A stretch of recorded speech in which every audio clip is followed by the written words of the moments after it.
So the question we need to ask is, am I allowing myself to benefit from what's happening to me? Mm. Right? And a lot of people, they're kind of living life on autopilot. They're spending most of their time scrolling through social media, most of their time not being present in their physical reality. A lot of people, it's because of emotional discomfort. When they're present, the stuff that they don't want to feel Mm. comes to the surface, right? And unfortunately, the path to expansion, the path to more, is by allowing ourselves to feel those things and process them and work through them. So because we numb ourselves out with, social media and stay in our mental body most of our day, then we aren't benefiting from our reality and what our reality is presenting to us because we're not present in it. Does that Yeah. make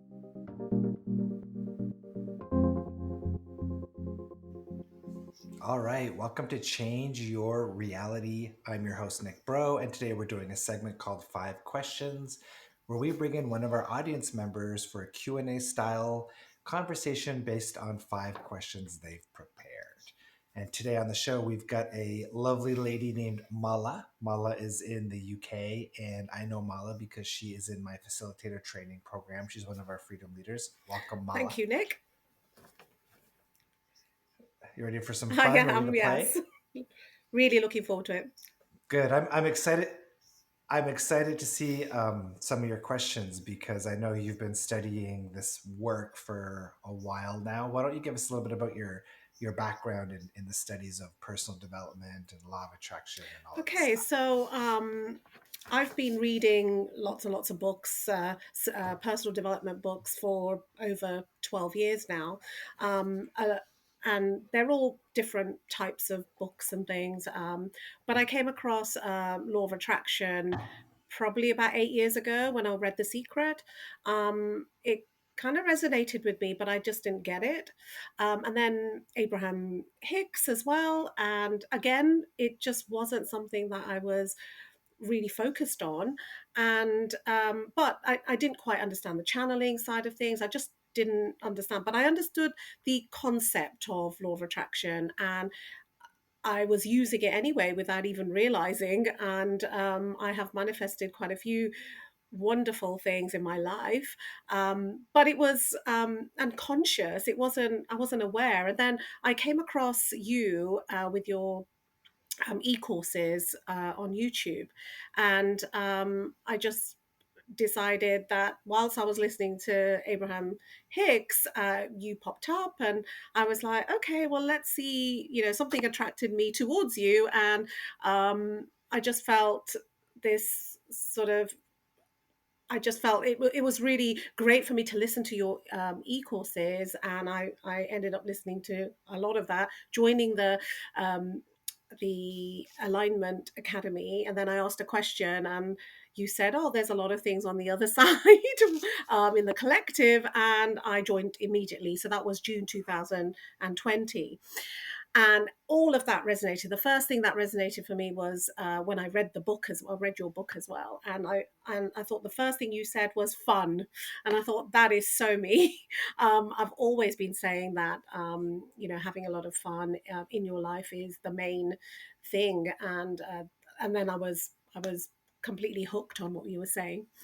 And then I think end of July, you decided to do the Freedom Facilitators course. And I knew that as soon as I watched it, I was going to join. I just knew it, even though it wasn't something that I thought I was was in my vortex. But oh my gosh, it has been the best thing I ever did. I absolutely love it. I'm now a freedom leader coach as well, although I do have my daytime job.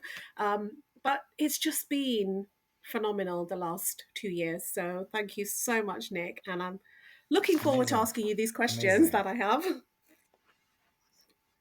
Awesome. All right, let's dive in then. Let's just go right to the questions and see what you want to talk about. I'm excited to see what you brought up. Okay, so my first question is you often talk about we chose to be here in this body, physical body.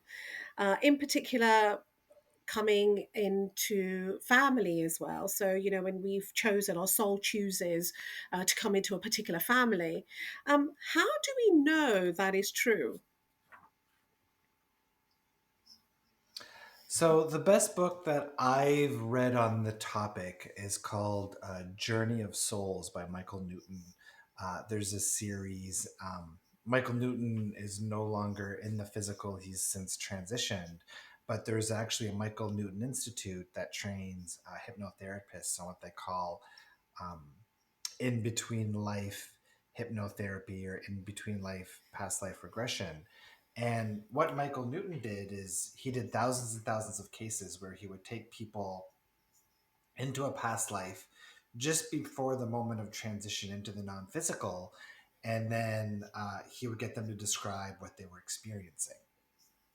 And in these thousands and thousands of cases that he was doing and studying and researching, most people were explaining or describing the same type of experience, which is fascinating.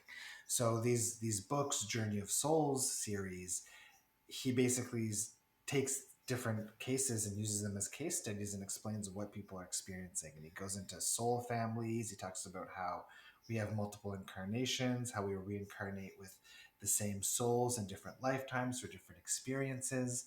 Um, so to me, that is kind of the book that really goes into the most amount of detail in terms of what I would maybe call um, the soul journey, which is the journey of being in the non-physical and saying, hey, that planet Earth physical thing, that kind of looks fun. I want to give that a try. And then coming here for a growth and expansion. Wow, I need to read that book. Yeah, I mean, we mentioned it a few times in the collective, and I'll post a link to it in the community page. But again, it's one of the first books I read on the topic, and it's absolutely fascinating. And I've got friends who are mediums. I've got one friend who she was here once, and she said, "Oh, Nick, there's somebody sitting next to you." And I said, "Oh, what do you mean?" She said, "Oh, there's a spirit sitting next to you," and she described the spirit, and it matched somebody who I knew that had transitioned to an absolute T, like details that she never would have known. And she said, "Oh, this person's just here to let you know this, that, and the other thing." Right? I was like, "Perfect." Right. So for me, the fact that um, the non-physical exists and we are more than just humans is apparent not just from books but from real life experiences. And of course, physical reality and life experience is the Yeah. best teacher, right? So a lot of people can read books, but you'll really integrate new understanding when you experience these things for Yes, yourself. absolutely. I agree. Wow. Okay. My next question is, you often say the past does not exist. So, how do we know that we've grown and expanded our knowledge and experience of our soul? I think that our soul is infinitely intelligent, and our soul exists beyond just the physical. So that non-physical part of us, our inner being, our soul, whatever you want to call it, because it exists in the non-physical, it's aware of all things, all times. I mean, it's infinitely intelligent. It's the human part of us that is unaware. And my belief is that one of the reasons that we come into physical reality is not just for expansion and growth and your learning and understanding, but it's for the ability to experience the joy of discovery, the joy of experiencing the unknown. Because when you're in the non physical and you're all knowing, you can't discover new things because you're all knowing. But here in the physical, we get to experience the magic of unfolding, the magic of discovering new things, because when we come into the physical, all of our Mm, awareness is erased. that's really good. That's great. Thank you. Um, okay, so number three, we all make a lot of decisions every day in alignment or allowed to out of alignment. So, i.e., a huge contrast, like choosing a husband with so many red flags, let's say. So if we knew the value of your contrast, we wouldn't resist it, is one of your quotes, which is fantastic. And so, so is it for our so it's for our transformation, then does it really matter from where our choices are made? Highest like highest exist highest excitement or not? Yeah, so one of the quotes, and I think it came from Wayne Dyer. I know Wayne Dyer said it. I don't know if he was the source of the quote, but things don't happen to you; things happen for you.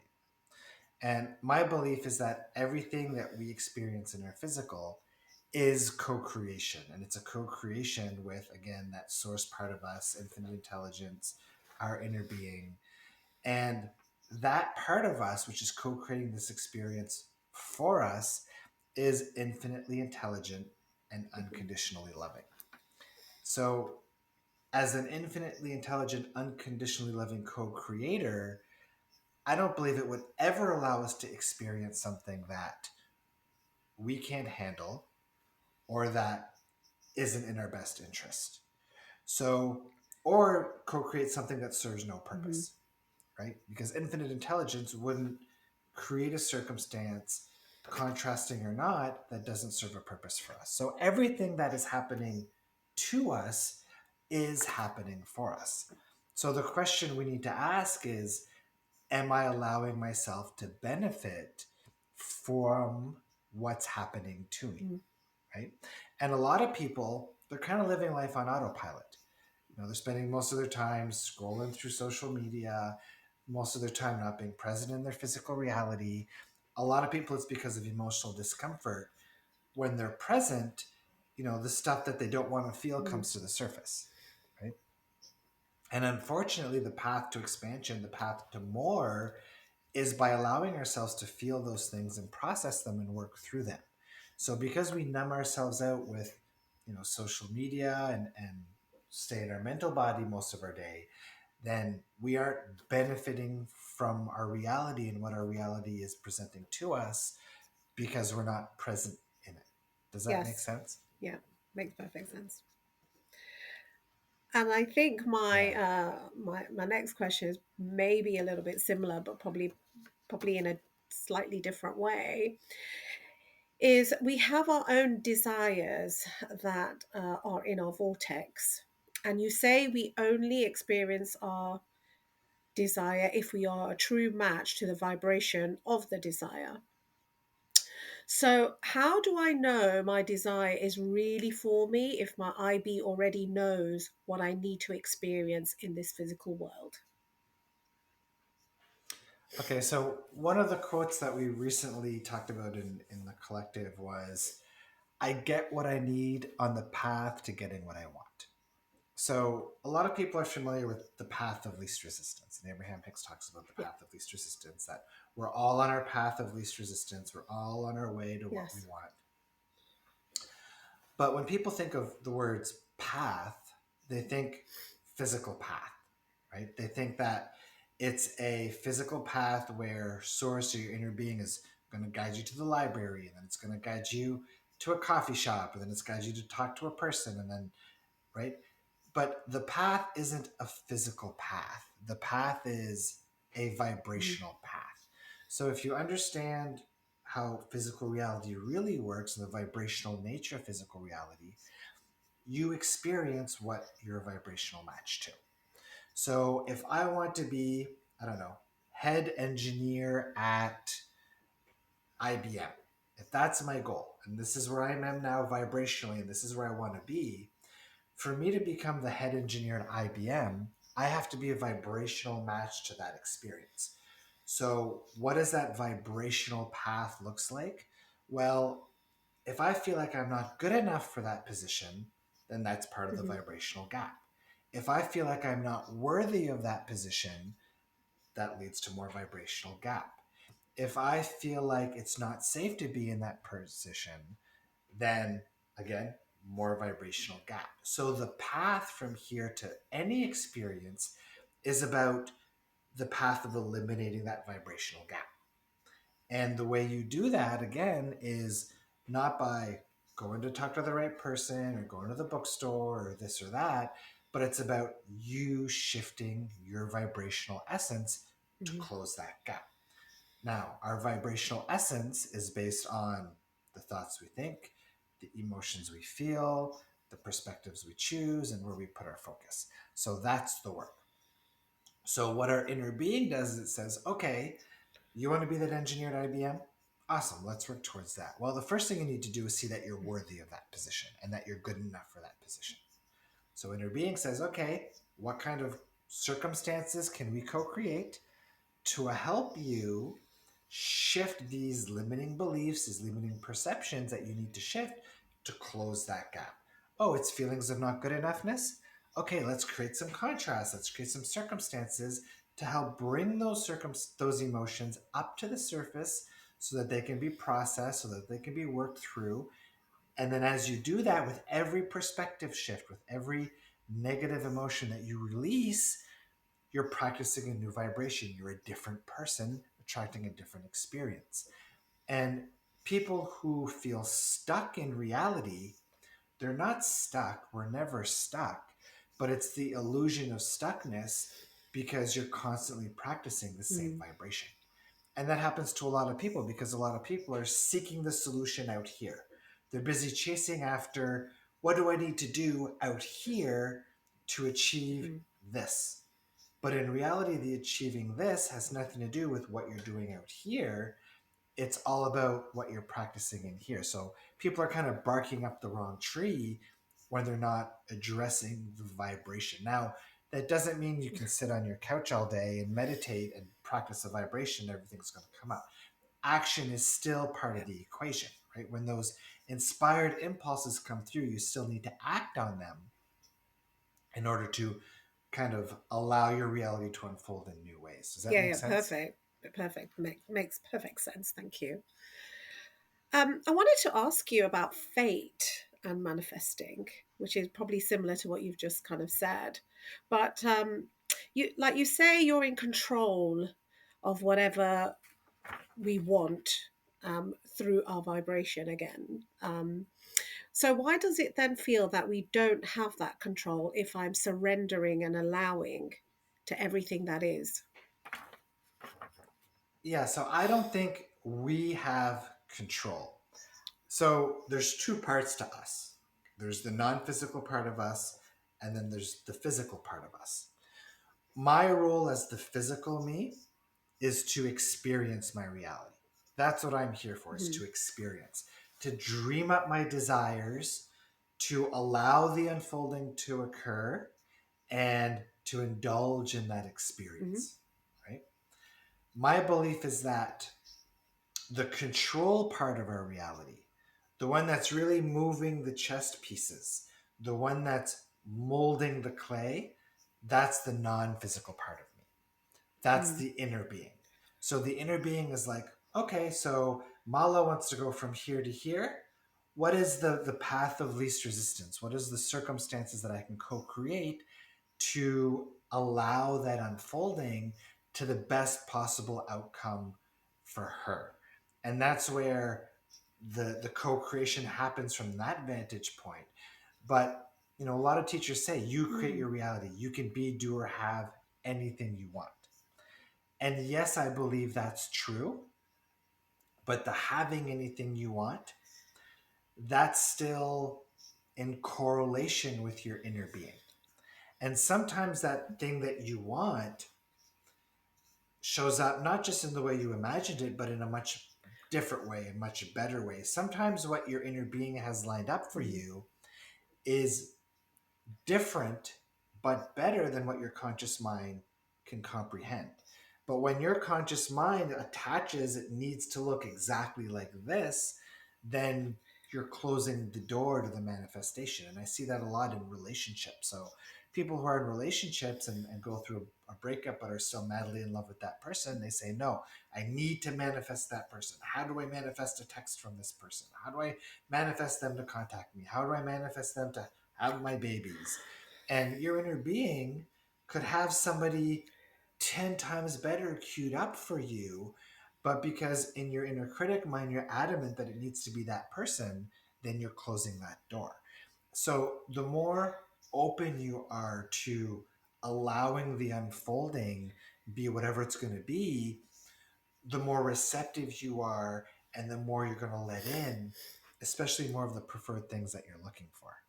So does that mean that you would miss that opportunity if that person that you're saying, that as the example that you've just said, and because you are so stuck in your way of this, it's got to be this person or this type of person, um, does that mean that you will miss that desire for what the soul wants you to experience, or does that delay the process? I don't I don't think you can miss a desire. I don't think there's such a thing as Mhm. a closed door. But as long as you're attached to a specific outcome and what it needs to look like, if your inner being and source has something much better than that queued up for you, then as long as you're practicing that resistance of no, it's got to be this, then you're closing the door to that other thing. And you could keep that door closed for 50 years. That's up to you, Mm, right? But the opportunity for what your inner being has queued up for you, which could span 50 different lifetimes or so yeah, much stuff, that you can never miss out on it. You can simply delay it um, for an infinite amount of time if you continue to practice the same resistance. perfect. Okay. That really resonates with me, and not just the relationship part, but also all other parts as well. That um, it's almost like somebody's knocking at that door, and you're not actually listening to that knock, which is your inner being.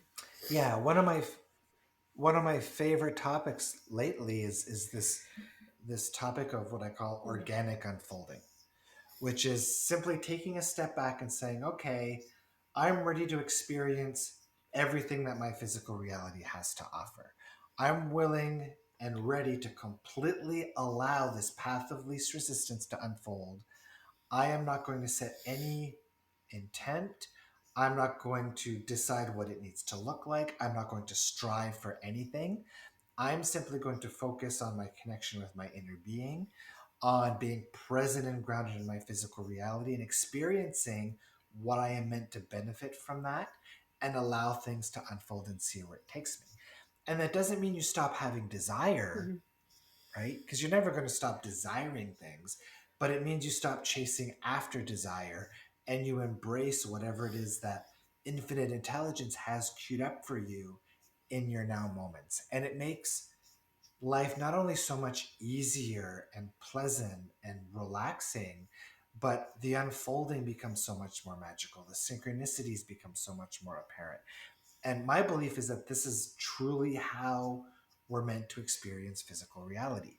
If you look at animals, we have birds here that migrate south in the wintertime. They're not sitting there pulling out their iPhone, checking their calendar to see, ooh, am I supposed to migrate south yet? Or checking their GPS to see, which direction they're supposed to head in. Animals just have this instinctual mm, knowingness and they get this impulse of, oh, it's time to go, and oh, it's time to go in this direction. And as humans, we have that too on all topics. But because we spend so much time in our mental body and so much time idealizing what circumstances should look like and need to look like and what we need to be striving for, we cut off all of this beautiful inner guidance that mm, we all have. And I think that's the root of struggle for most people in their physical realities, because that inner guidance, that's infinite intelligence, that's yeah. coming from source. There's nothing that will put you in your power more than when you're that blended five-dimensional being where you're receiving and acting on that type of guidance. That's I've heard that you've said that before. It's just actually digesting how comparing it to the animals, it you've said it again, and I do feel like we are so in our minds with so many things. And I was just thinking about that today. There's so much to do, and so little time. That's what I was thinking today. That was my focus today. And it's so true where, sometimes I do feel like that overwhelm, but, it's how do I navigate myself so that the overwhelm just goes. And you've talked about grounding. Yeah, it's a common question from people who come into the collective after a Yeah. few months. They get overwhelmed because so Yeah. much is showing up. And what I explain to them is like, you don't need to manage everything that's showing up because you've got an inner being for that. You've got source for that. Let source in your inner being be your personal assistant.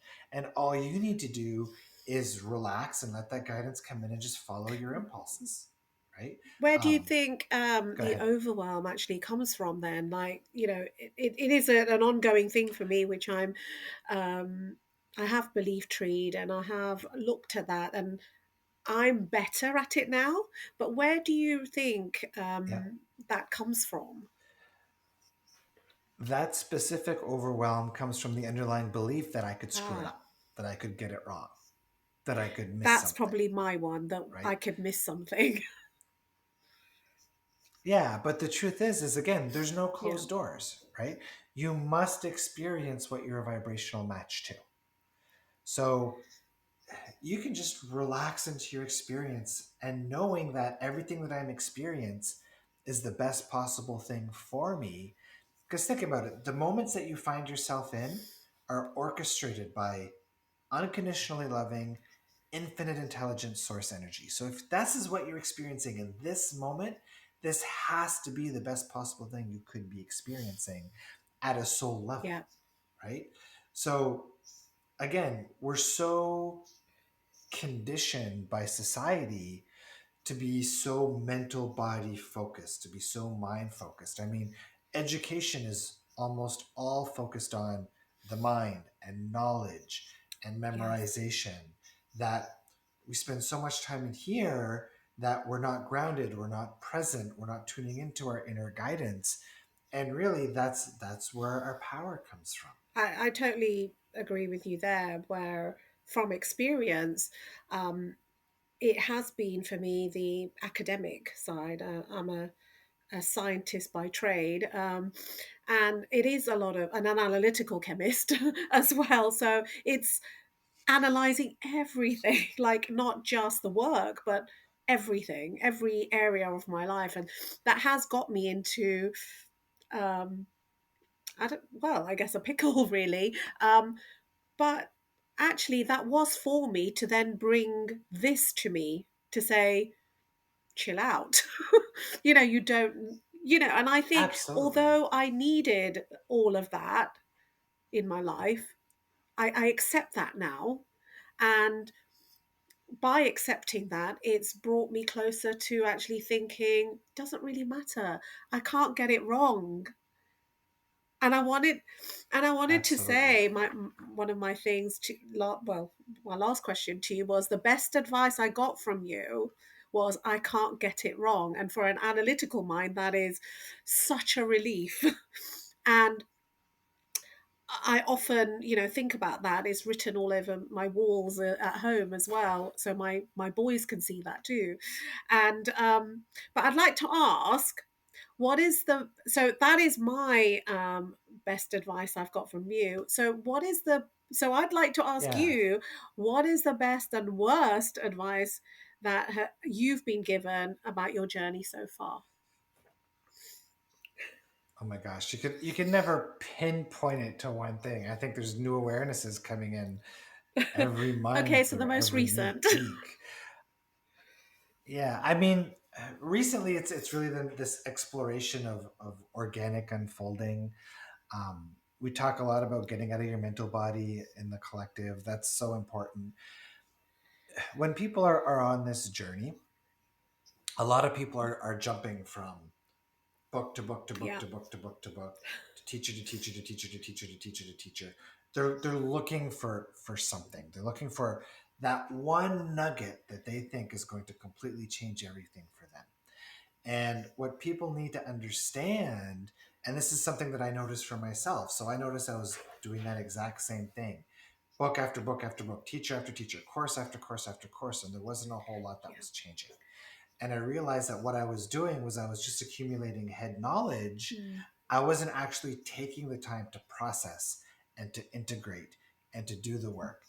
And when you do those things, shifts happen very fast. I think it was in less than 6 months of me doing that I manifested, $1 million bank account, a dream relationship, and a whole bunch of things just started flooding in. So it's not about finding the right nugget, but it's about doing the right things and sticking with them and doing them consistently.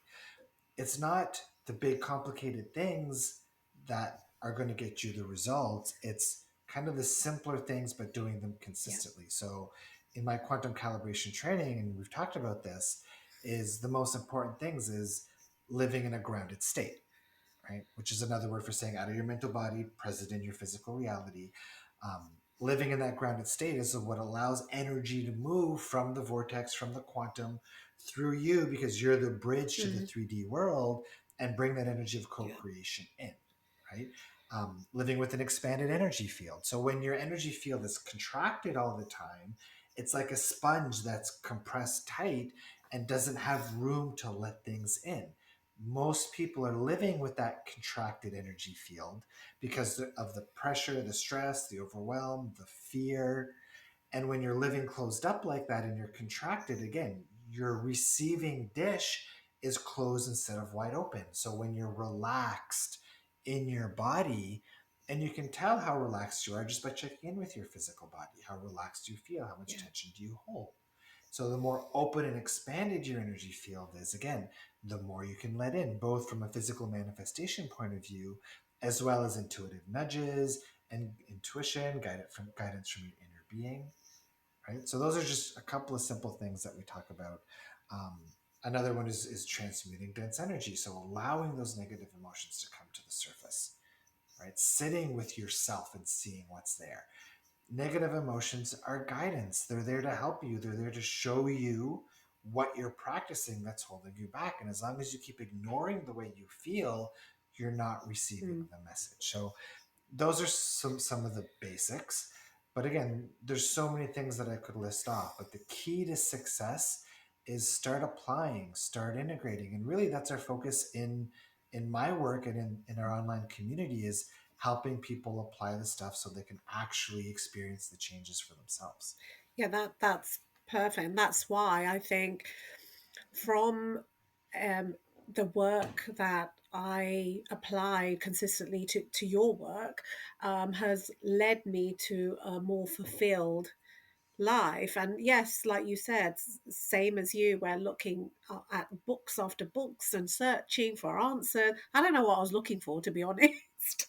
um, but it's Yeah. only when I decided that, okay, I'm just going to go with the flow. Let's see what comes into my life. Um, and like I said, you popped up, and I found something that resonated with me, and I think that's what I started to follow more and more once I got deeper and deeper into this work. Is yeah, that's how I found you. So obviously this stuff works, and that's what I've concluded from. What we've done together, what we've, yeah, I mean, I have my ebbs and flows, and that's my 3D reality, and I accept that. But it has shown me in the last 2 years, all the stuff that I was doing prior to that, years of that work, is that transformation is I guess what I was wanting, is that transformation of sticking to something, consistency, doing the work, really applying, showing up. Um, it all makes sense. So And it's important to know that you don't need a PhD to be no, successful at this work, right? This work is not stuff that's complicated. It's just knowing what to look at and doing the work and sticking with it and not being afraid to ask yeah, for help. People who come into the collective and the membership community, there's some that thrive and within weeks they're starting to manifest and experience new and different things. There's other people who don't, and the ones that don't, it's because they're not engaging, they're not asking questions on the call. It's okay to get help. even as facilitators, there's a lot of coaches and facilitators who are stuck. And because they do this work for themselves, they feel like, oh, it's not okay for me to go get help from somebody else. I shouldn't, if I do this with other people, I should be Yeah, able to help myself. But when it's our own stuff, we are stuck in the yeah, energy of the problem, right? So when we look at our own stuff and we're in the energy of the problem, the energy of the solution is very hard to let that come through when you're in the energy of the problem. So finding other people who are at the vibration you want to be at and who have the tools that can help you, and look in by holding that solution or that energy of the problem of the solution, you're going to shift so much faster. and I can definitely vouch for that one, because one of my beliefs was I know it all. I should know everything. I should know how to do these things, and it's I'm going to sort out my own problems, or that's how my old self was feeling and doing. And it's only when I started asking for help, which was a big thing for me, because that's something I had to shift pretty quickly. And I knew that because it was always me, myself, and I, rather than me and everyone. We're a collective. Um, and Yeah, it yeah. took me a while to understand that. And therefore, it took me a while to transform as well. But once I did, Well, it worked. there's a spiritual saying that we all have the answers inside of us, Yeah, and I understand that. However, the answers sometimes come through synchronicities and co-creation with other people. So when we disallow the answers to come from external sources, we're actually disallowing that internal guidance, because it's our inner beings leading us to these external sources that are there to help us along our path. yeah, yes. And it, like I say, it just took me a while to even get my head around that one. And once I did, it opened so many doors for me, like the facilitators program, and all the people that I've co-created my, I guess, existence with our group. It's just amazing. And it's by doing these sort of things that you can get to where you want to go to. And no, but I love this work. It's been so life-changing for me, so I thank you, Nick. And the best part is how it's so it, much it fun, is. right? It's deep emotional work is part of the process sometimes, but that doesn't have to be painful. Sure, there's a few tears, but again, it's you feel so much better afterwards, and it's not about exploring 40 years of past traumas in depth. It's just looking at, Yeah, hey, what do I believe? I believe I'm not good enough. Why do I believe I'm not good enough? Okay, so let's shift you out of that, right? Again, it's as humans, especially this day and age, and from a spiritual vantage point, we are here to shift. We are here to grow. We are here to integrate with our 5D yeah. quantum selves. And the more we do that, not only does our life get better, but it creates ripple effects in the lives of others. And I think that's really the key, um, to helping and uplifting this planet. Totally, because whilst I'm also a coach and I have clients that then tell me, although the validation side of things is not an issue for me anymore through this work, and at work, at my day job as well, it's not that I know, it's just I know I'm doing a good job. But you do get people saying, oh, honestly, what you've done for me is just, or co-created, I would say, has changed my life. And just to hear that, I know that I'm aligned with myself, and that's such a great feeling to have. So I'm, yeah, totally grateful for what I'm doing and what you've taught me. You know, Awesome. Well, thank you for doing what you're doing and applying all of this work. Any final comments or questions before we wrap things up? I well, no, well, I don't have any more, but I wish I did. But I've really enjoyed talking to you. It's just, this is such a great opportunity to have with you anyway, just to answer some of my burning questions I Awesome. had. So thank you so much. Awesome. Well, thank you for showing up and thank you for playing with me. That concludes today's episode of Change Your Reality. If you'd like to apply to be a guest on the show or be part of our community or even check out the facilitator program, you can find all the details on the website at nickbreau.com. Bye for now. That's it for today's episode of Change Your Reality. If you'd like to apply to be a guest on the show, to join our membership community, or to be trained as a facilitator, you can find all the details on the website at nickbreau.com.